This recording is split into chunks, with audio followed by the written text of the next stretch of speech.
Bonjour et bienvenue, voici notre tour d'horizon économique, géopolitique et boursier. Nous sommes le jeudi 12 septembre pour comprendre comment tourne la planète financière lorsqu'elle tourne autour de la tour de Sauron à Francfort.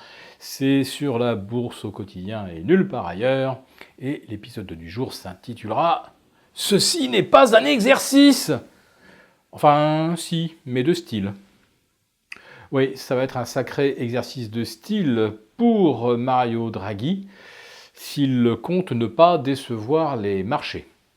Alors, s'il ne veut pas les décevoir, il va falloir qu'il leur dise « Ceci n'est pas un exercice. On baisse les taux, on relance un QE, on se prépare éventuellement à baisser encore davantage le taux directeur, à passer en négatif. Bref, il faut tout promettre, puisque tout a déjà été, en quelque sorte, esquissé à Sintra. Et l'optimisme des marchés s'appuie justement sur ces espoirs renaissants d'un quantitative easing et d'un nouvel abaissement du taux de dépôt. Alors, abaissement purement technique et qui n'a aucune sorte d'efficacité économique. En ce qui concerne le quantitative easing, a-t-il une réelle efficacité économique ?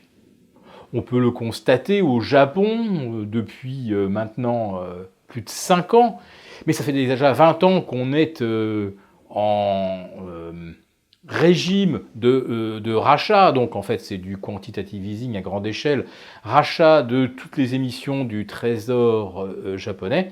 On sait que ça ne relance ni la croissance, ni l'inflation. Peut-être cela empêche-t-il qu'on sombre dans la récession. Et la BCE va tenter de nous expliquer que justement, elle fait en ce moment du préventif. C'était d'ailleurs la justification qu'avait avancé Jérôme Powell lors de la baisse de taux de fin juillet 0,25, ce qui évidemment ne bouleverse pas le tableau macroéconomique. Donc des baisses de taux préventives. Mais est-ce qu'on réalise bien dans quelle situation nous sommes ? Le quantitative easing, le dernier, mis en œuvre par la BCE, c'était en 2015. On se rappelle qu'à l'époque, on était encore échaudé par la crise grecque et on avait un essoufflement économique, un tassement et voire même une contraction des bénéfices des entreprises. Bref, 2015, ce n'était pas une année spécialement glorieuse sur le plan économique. Alors vous nous direz, 2019 ne l'est pas non plus. Ouais, mais il y a une différence, c'est qu'en 2015, les indices boursiers, ils étaient loin de leurs records absolus. Alors qu'à l'instant où je vous parle, le CAC 40 à 5640, il égale son record absolu du 21 mai 2018. En ce qui concerne le CAC 40 Global Return, qui agrège les dividendes, sa meilleure clôture se situe aux alentours des 15 240. On était bien au-delà ce matin. Bon, derrière, ça s'est un petit peu tassé. Donc, un quantitative easing alors que les marchés financiers sont au plus haut, mais il n'y a pas que les actions. Les marchés obligataires sont également au zénith historique. Alors, le 3 septembre, c'est vrai, on a fait le plus haut du plus haut. Enfin, on a toujours du moins 0,30 aujourd'hui sur l'OAT, du moins 0,60 sur le Bund allemand. On est quand même pas loin du plancher historique. Allez, à une dizaine de points de base près, on est quasiment au plus bas. Alors, quand je dis ce n'est pas un exercice, qu'est-ce que ça signifie ? Que M. Draghi demande à tout le monde d'aller creuser des tranchées, couper des pare-feux de 100 mètres de large dans la forêt, alors qu'il n'y a, pour l'instant, aucun incendie. Si malgré tout, la récession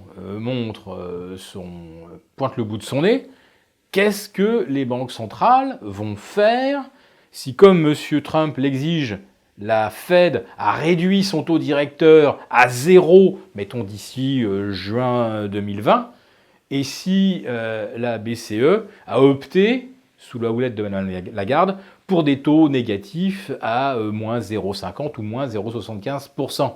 Quand la crise arrivera, De quels outils disposeront alors les banques centrales si elles ont déjà grillé toutes leurs cartouches alors que les marchés étaient au plus haut?